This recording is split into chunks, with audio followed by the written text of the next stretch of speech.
everybody. Dan Illman, Mike here, taking a look at the DRF race of the day for Saturday, August the 3rd. Let's take a look at the field for race number 11 at the Spa. It's the Grade 1, $1 million Whitney Stakes, going a mile and an eighth. Nice to see a big full field in the Whitney, and National Treasure, arguably the best older horse in the country. Your 9-5 morning line favorite, looking to pull off the old Met Mile Whitney double. He's the best older horse in the country as things stand right now, Dan, but this race is a war because it does still kind of feel like this division's a little bit up for grabs. And listen, everybody's here to take a shot at it.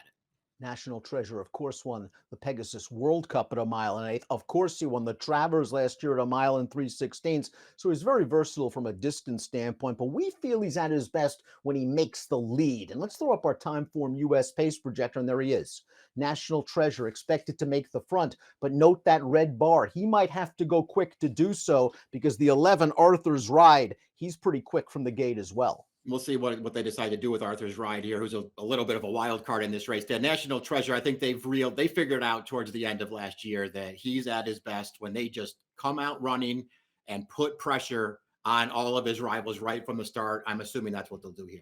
If there is a pace meltdown, the deep closer, the number 7 Croupier, is the fastest time form US late pace rating. Where's he going to be after a half mile? Time form US believes he'll be out in left field somewhere, way off of the pace. We'll kick things off with another late kicker, and that's the number 1 Post Time, who was a non-threatening second in the Met Mile last time out. He's always been an honest horse for Brittany and Sheldon Russell, probably the best handicap horse in the Mid-Atlantic area, and he's run well up in New York. We're taking the Carter 3 starts back at 7/8 of a mile.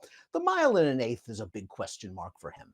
It's the major question mark for this horse, whether or not he can get this far and still run his very best race, Dan, because his very best race, it gives him a real chance in here, especially if National Treasure's cutting a fast pace in front of him. You mentioned that he won the Carter. It wasn't a great field, but he had a terrible setup in there and won anyway. He was way best in the Westchester. And then last time, I mean, he had zero chance in that Met Mile. Not only was speed carrying all day at Saratoga that day, but that pace was not fast for a mile.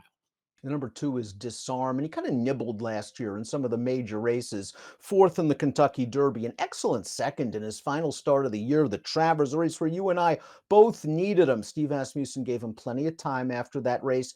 He came back wearing a bar shoe in his 2 races at Churchill Downs, and a workmanlike win in his first start back. And then last time out in the Stephen Foster, mid-pack down towards the inside and then just never threatened. Bar shoe comes off now for the Whitney. He obviously runs well here, and he should get some pace to run at. Yeah, that's what I like about him most. Hopefully he gets a little bit more pace in it, because even as he was running really well and very competitively, Dan, with the top 3-year-olds in the country last year, very few of those races were run at a legitimate pace for this horse, and he still ran well.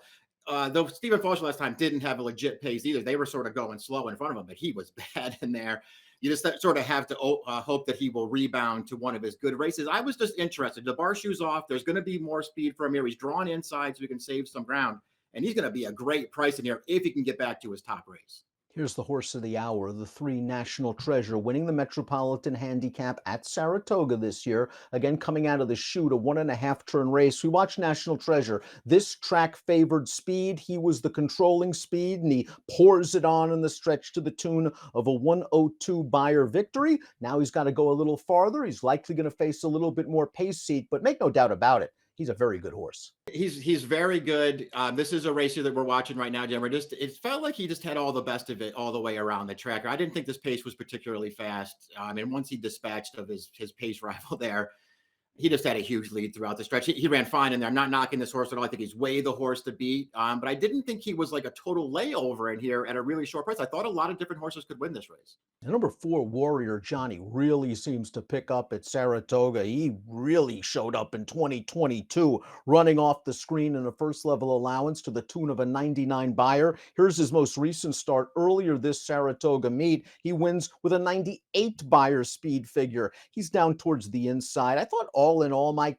the break wasn't very good for this horse. Then he was able to work out a decent trip under Rosario, and he puts it away in the last 16th of a mile. Distance isn't an issue. The problem is they tested him once over this track last year, the Jockey Club Gold Cup, and he was nowhere. Yeah, class is the major concern because you've already mentioned he does listen, he does like Saratoga. He's his two top figures are a 99 and a 98, and he ran them both going a mile and an eighth over the main track at Saratoga. He was good last time down. I thought Rosario gave this horse a great ride. And he was, he did the rest. He ran very well in there. He's got a lot to prove against horses like this. This is a make or break race, I think, for the number 5 First Mission. There's always been a lot of hype surrounding this horse, and I guess it's time for him to start living up to it because he's done very well against weaker competition. He won the Essex and the Ali Sheba, and it looked like it was going to be coronation time for him. In the Stephen Foster last time out, he went right to the lead, and he tamely gave way to the winner, Kingsbarns, at the quarter pole. Maybe the most disappointing part of that race was that Skippy Longstocking, who was pressuring him early and who looked like was put away by First Mission, actually re-rallied and bested him for third. Yeah, that was a very strange stretch run of that race. I'm glad that you brought that up. First Mission, I'm with you. He was very disappointing in that race, and the way that things played out all the way around the track in there, and then for that run from the top of the stretch to the wire, he was maybe the most disappointing horse in the race. Maybe outside of Disarm, it was also pretty bad in there. They were both done on the rail, though. I think that's one thing that you maybe want to pay attention to. I don't know, Dan. You mentioned he has a lot to prove. I'm going to agree with that. I don't think he's going to be a great price in this race. And so I kind of wanted to fade this horse a little bit, but I realized that he can sit just off the pace and still run his top figures. And he's got a top figure that makes him a major contender in here. Morocco, the number 6, is a very honest horse, and it was nice to see him get another graded stakes victory in the Ghost Sapper, 2 back going a mile and a 16th, where he bested his sort of South Florida arch nemesis, Tumbarumba, who's also back in this race. He ran in the Ali Sheba last time out. He was no match for First Mission. I've always wondered if he was a grade 1 horse at heart. I think he's a little bit below, but he is an honest runner. A mile and an eighth might be a little far as well. I'm going to agree with you that he's got something to prove at the top level, but I just think he's an underrated horse, Dan. He's going to get totally overlooked in the wagering here. I realize that he's 0 for 7, going 9 furlongs. I don't think this distance is too far for him. You can go and pick through those races. He's run really well over this distance several times. He's just happened not to win any of those races. Croupi, the number 7, is another horse that really adores Saratoga in the Suburban, going a mile and a quarter. He rallied from off the pace, and that track does seem to be favoring speed most of the day to win. It wasn't the banner edition of the Suburban. Last time out in the Brooklyn, however, he was running against Next, who's the best dirt marathoner in the country, and he couldn't get within hailing range of that horse.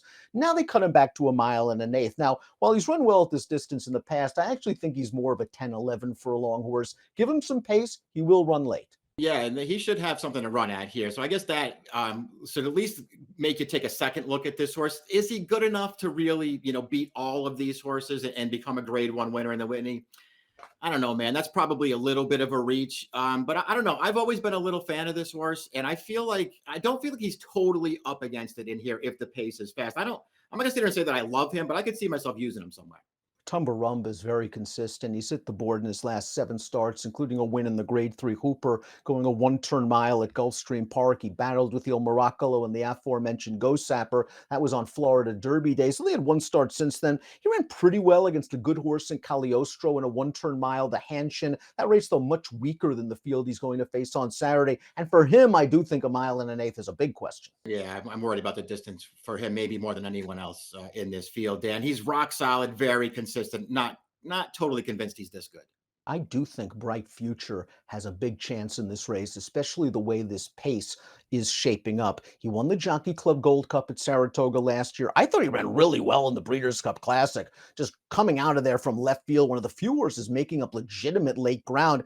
And then he went away for a long time, and Todd brought him back in this race, the Salvatore Mile, going a mile, maybe a little short for him. And he looked like he was in big trouble at about this point at the 3/16 pole, but he's going to start building up momentum on the inside, and he is running by them all at the end. And the runner-up, a nice little horse, Coastal Mission, came back and ran second in the Grade 2 Neyroot in New York with a 98 buyer. Pletcher and company had to be real happy with this effort off the long layoff. Yeah, I would think that they were there. You mentioned that it looked like maybe he was backing up a little bit there as they came into the stretch, but he fired a good one once he saw daylight down there, and it looked like he was just getting going when that field hit the wire. I feel like that was maybe a perfect prep for this horse. Distance is no issue. He already proved that he's good enough to go with these horses last year. Super dangerous horse in here. Skippy Longstocking's banged out over 2 million in lifetime earnings, and he has a figure, as you see, a 107 buyer speed figure. That was his top in the grade 2 Oaklawn 2 starts back, going a mile and an eighth. He won that race very easily. They ran him in the Foster. He pushed first mission early. It looked like he was going nowhere. He tried hard to get third. I like his tactical speed. I think he can work out a good trip. He's not out of this with his best race, and 8-1 is probably fair. Yeah, I agree. I mean, he does. If you're just going to go strictly on figures, he's got more than one that give him a real chance in here. I'm just not the source's biggest fan, Dan. I realize there's probably a good trip coming for him here. If he runs the Oaklawn handicap, the figure that he earned two back, I guess he'll be there. I'm going to make him prove it. I don't buy into this horse as I don't think he's as good as he looks like he is on paper. Speaking of buyer speed figures, the number 11, Arthur's Ride, exploded to a 111 in this race. His first start around 2 turns. It's at Saratoga. It's going a mile and an eighth. Now, he got loose in this race in a pretty moderately paced race over a speed favoring track. But this is as impressive as you get in the final eighth of a mile. Was this 111 buyer just simply a result of a pace scenario, the way the track was playing, weaker horses, and now stepping up in class? It's not in his element? I don't know. He's so lightly raced. This horse obviously has talent.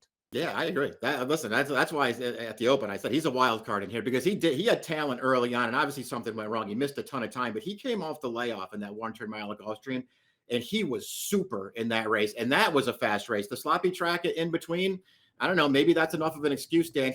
Listen, he had never faced a challenge in that race last. The only horse near him up the Bastard was a loose horse, and he didn't really seem to be bothered by that. And he just went on with it, and he absolutely romped in there.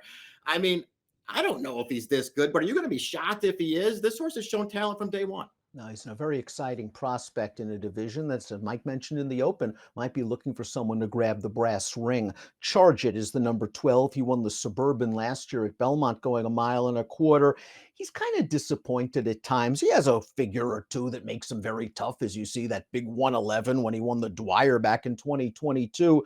But his recent efforts, though, they don't give me a lot of confidence, and he's going to have to deal with a tough field from a tough outside post. Yeah, just for whatever reason, it hasn't really panned out for this horse. He is third off the layoff now. The 9 furlongs isn't too far for him, Dan. So I don't think you have to worry about that. Post 12 is no bargain.